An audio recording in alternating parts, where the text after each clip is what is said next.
Assalamualaikum warahmatullahi wabarakatuh. Anak-anak yang budiman, kita bertemu kembali meneruskan pembelajaran yang telah lampau. Kita akan mempelajari tentang pembahasan Aku Bisa Sholat. Untuk subbagian yang akan kita bahas, adzan dan iqomah. Mari kita dengarkan, kita simak penjelasan berikut ini.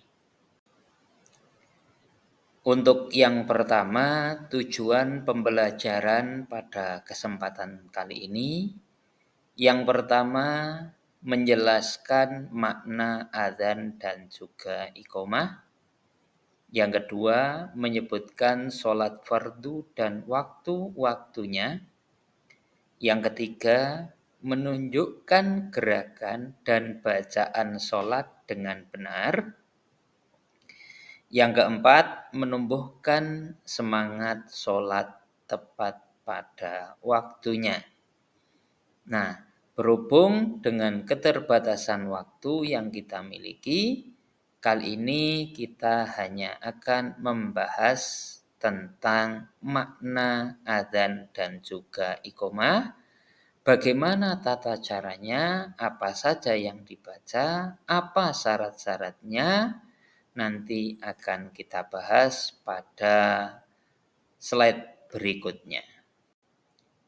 Sebelum kita membahas tentang materi adzan dan iqomah, Pak Guru ingin menanyakan terlebih dahulu, apa itu sholat?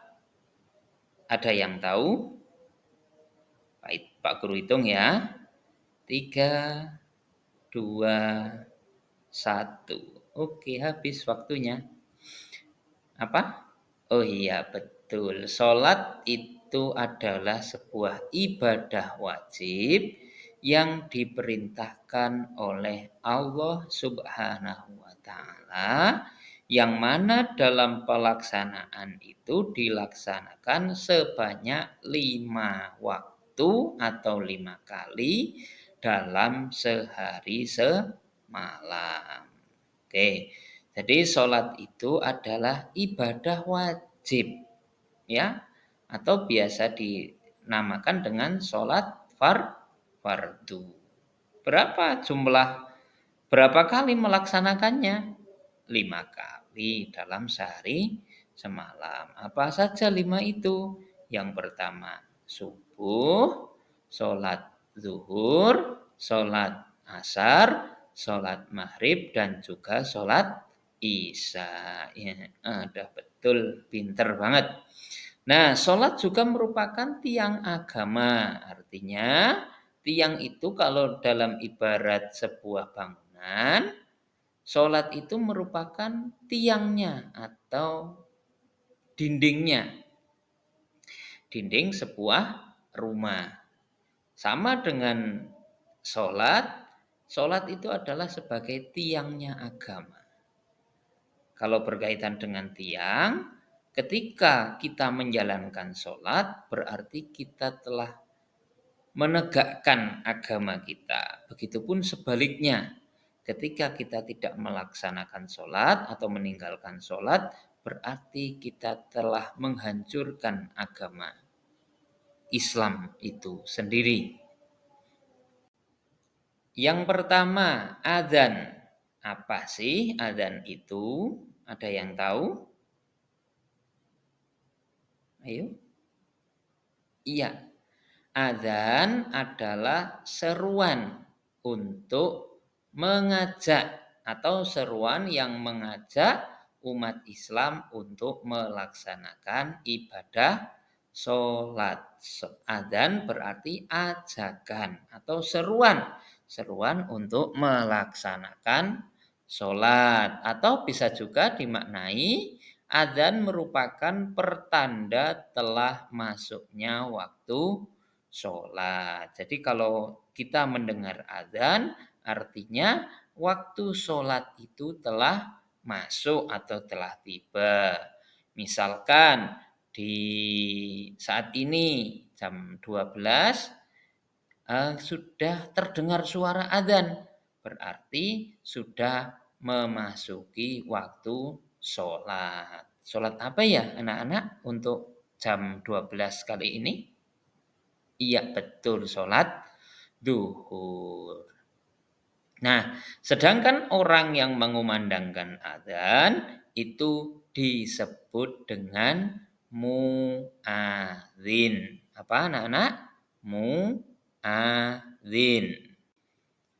Anak-anak yang budiman, selanjutnya kita akan membahas tentang ketentuan dalam melaksanakan adzan. Yang pertama, harus sudah masuk waktu sholat. Seperti contoh tadi, misalkan jam 12 itu adalah waktu untuk melaksanakan sholat zuhur. Jadi, misalkan kalau kalian adzan tapi belum masuk waktu sholat, ya sebaiknya jangan dilakukan. Kecuali untuk hal-hal yang tertentu yang dibenarkan oleh syariat. Nah, jadi harus sudah masuk dalam waktu sholat. Yang kedua, untuk si muadzin atau orang yang mengumandangkan adzan itu juga harus berniat untuk mengumandangkan adzan. Yang ketiga, dikumandangkan dengan suara yang lantang atau suara yang keras serta dengan suara yang merdu. Yang keempat, berurutan serta bersambung antar satu kalimat dengan kalimat yang lain. Berikutnya, kita akan membahas atau mempelajari tentang syarat-syarat muadzin. Di depan sudah dijelaskan muadzin itu apa ya tadi? Iya betul, muadzin adalah orang yang mengumandangkan adzan. Apa syarat-syaratnya? Yang pertama, harus beragama Islam. Karena apa? Karena yang namanya adzan adalah panggilan atau tanda memasuki waktu sholat. Yang kedua, dia harus berakal sehat, pikirannya tidak terganggu, tidak juga, mohon maaf, mengalami gangguan jiwa ataupun stres, amnesia juga tidak boleh untuk mengumandangkan adzan. Yang ketiga, dia harus seorang laki-laki. Perempuan bagaimana? Kalau misalkan adzan, boleh, tapi di dalam rumah atau dalam rangka untuk mengajari putra-putrinya. Kalau di dalam masjid, apalagi menggunakan pengeras suara, itu perempuan tidak dianjurkan untuk mengumandangkan adzan.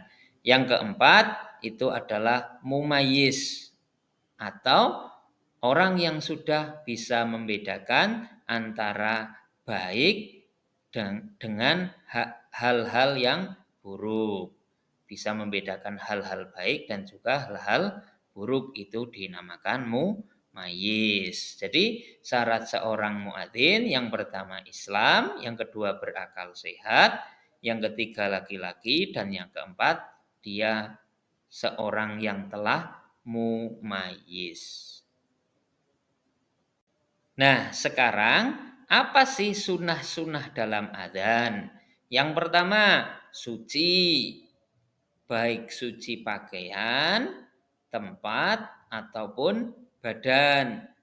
Dari apa? Dari hadas dan juga najis. Yang kedua, disarankan atau dianjurkan untuk menghadap ke arah kiblat. Yang ketiga, berdiri. Yang keempat, dikumandangkan dengan suara yang nyaring dan juga merdu.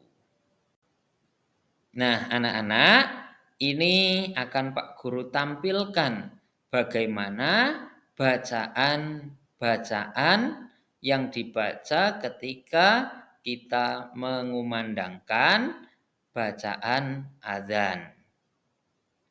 Nah, nanti untuk contoh bagaimana cara mengatur suara, cara bisa mengumandangkan adzan yang merdu, yang tepat, nanti kalian bisa membukanya di YouTube atau di Google ataupun di apapun.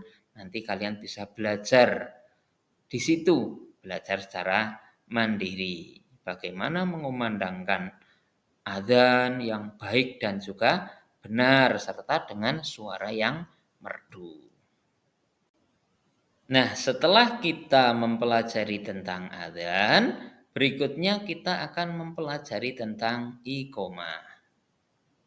Oke, apa itu iqomah? Iqomah adalah sebuah pemberitahuan bahwa sholat akan segera dimulai. Kalau kita mendengar iqomah berarti dia menunjukkan bahwa ibadah sholat akan segera dimulai. Kalau tadi adzan tanda masuknya waktu sholat. Kalau iqomah pemberitahuan bahwa sholat akan segera dimulai. Untuk kalimatnya sendiri hampir mirip dengan kalimat adzan, tetapi dibaca lebih cepat temponya. Nah, bagaimana sekarang tata cara iqomah? Yang pertama itu harus dalam keadaan suci. Yang kedua menghadap kiblat. Yang ketiga menutup telinga menggunakan kedua tangan. Yang keempat berdiri. Yang kelima menyambung dua takbir dalam satu nafas. Dan juga yang membedakan antara adzan dan iqomah, kalau adzan itu setiap kalimatnya 2, sedangkan iqomah 1. Dan di bagian akhir setelah hayya 'alal falah itu ditambahi kalimat qad qamatis sholatu qad qamatis sholah. Seperti itu. Nah, jadi itu adalah yang membedakan antara adzan dan juga iqomah. Anak-anak yang budiman, kita telah sampai pada penghujung pembelajaran. Pak Guru mengucapkan terima kasih atas perhatian dan juga dukungan yang kalian berikan.